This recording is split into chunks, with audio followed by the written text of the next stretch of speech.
Como eu falei anteriormente, a dentina, ela protege uma câmara interna. E essa câmara interna é ocupada pelo tecido polpa. A formação desse tecido polpa chama-se de pulpogênese. E essa polpa, ela antigamente, durante o início do processo odontogênico, denominava-se então de papila dentária.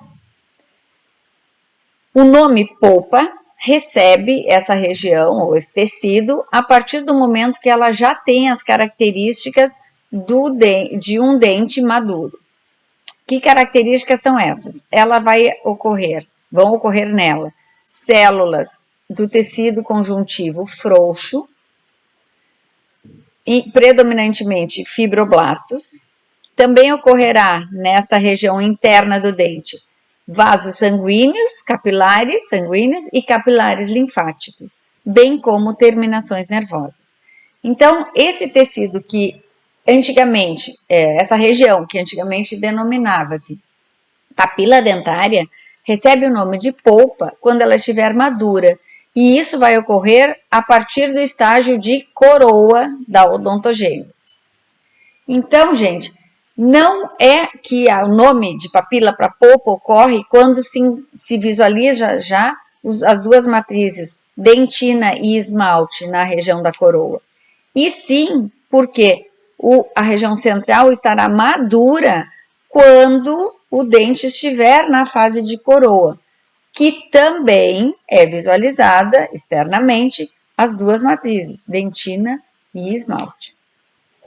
Bem, a polpa, ela ocupa a câmara central, tanto na região coronária quanto na região radicular, quando essa região radicular já estiver formada. Então, nós vamos ter polpa a partir da fase de coroa e também na fase de raiz. A polpa, ela apresenta, então, duas regiões, por isso num dente já in situ, a polpa coronária e a polpa radicular. Na extremidade da polpa radicular, vamos encontrar o forame apical, que é o local, então, de união entre a polpa e o ligamento periodontal, por onde penetram na polpa terminações nervosas e vasos sanguíneos e linfáticos.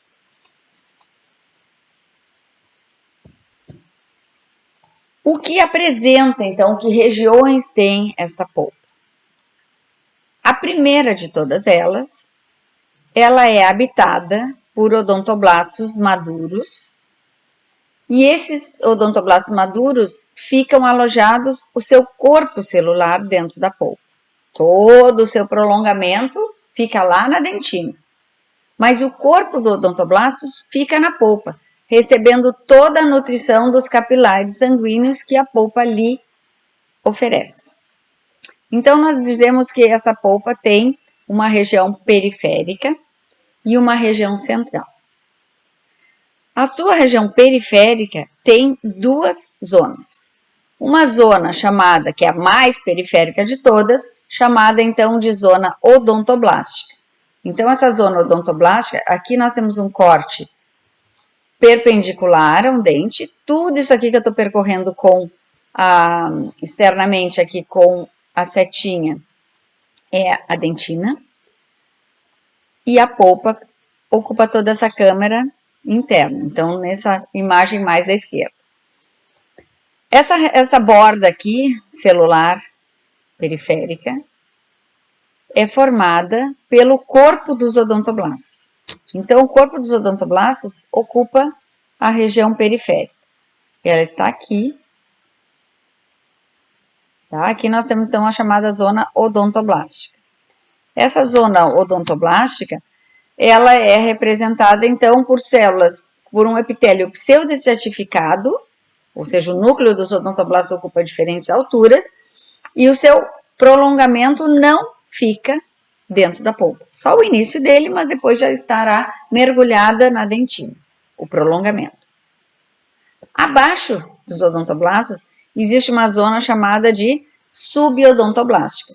E ela, logo abaixo dele, apresenta pouquíssimas células, então ela é chamada de zona pobre em células, mas que algumas fibras nervosas, terminações nervosas, ainda fazem contato com os odontoblastos.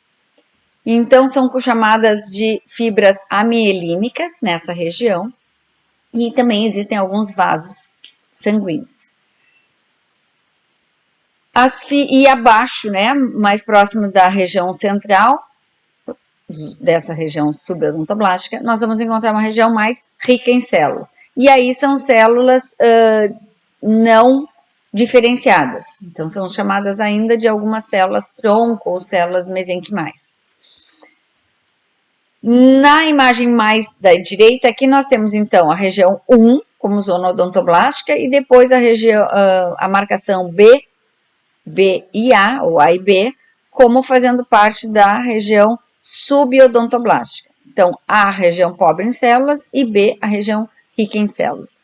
Além disso, em toda essa região central aqui, nós estamos vendo vários vasos capilares, linfáticos e sanguíneos. Como a gente pode ver quem é um, quem é outro? Se tiver hemácia, eu tenho certeza que é um capilar sanguíneo. Se não tiver hemácia, pode ser linfático ou pode ser linfático ou sanguíneo.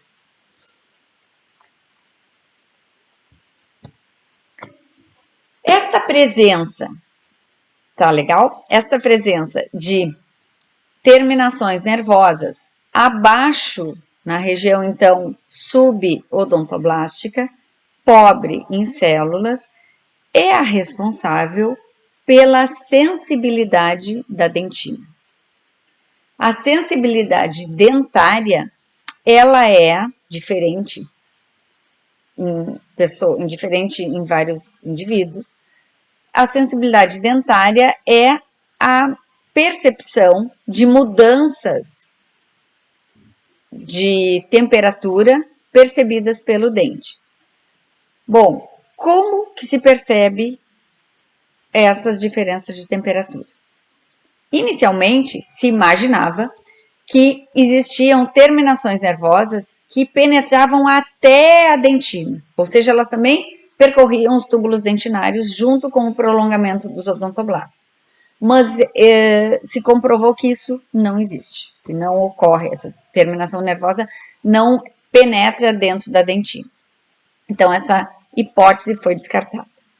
A segunda hipótese, que era entendida, é que os odontoblastos liberavam substâncias como se fosse uma sinapse e que era percebida pelas terminações nervosas dos dendritos de células nervosas.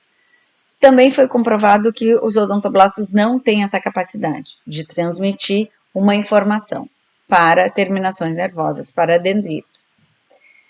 A terceira hipótese que foi comprovada é que no fluido dentinário, que percorre o túbulo dentinário ao lado do prolongamento do odontoblasto, esse líquido traz a informação da diferença de temperatura para a polpa dentária. E na polpa dentária, abaixo do odontoblasto, as terminações nervosas é que percebem, ou seja, fisicamente percebem a diferença de temperatura e aí respondem com uma dor ou simplesmente só sentindo a mudança de temperatura. Essa sensibilidade dentária, ela pode ocorrer tanto na região coronária da polpa quanto na região radicular.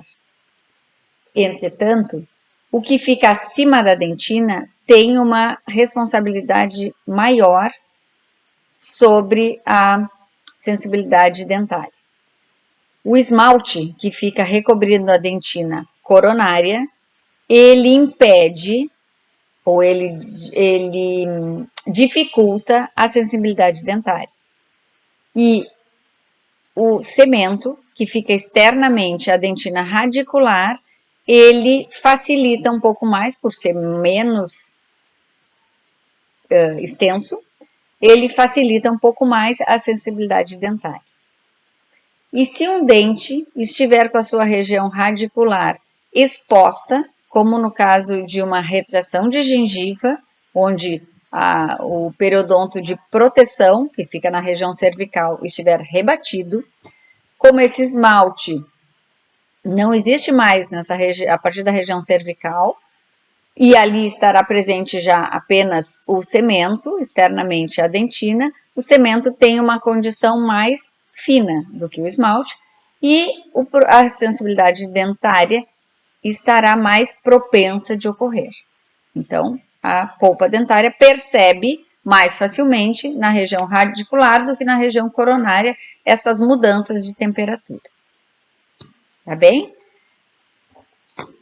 Cerca de 10% da população tem sensibilidade dentária. Essa é uma estimativa, pode ocorrer em maior quantidade ou em menor quantidade, conforme as características da população. Mas mundialmente, cerca de 10% das pessoas têm sensibilidade dentária. Então, apresentam essa sensibilidade maior a mudanças de temperatura. E, inicialmente, essa sensibilidade dentária é percebida por mudanças da temperatura, contato com líquidos frios.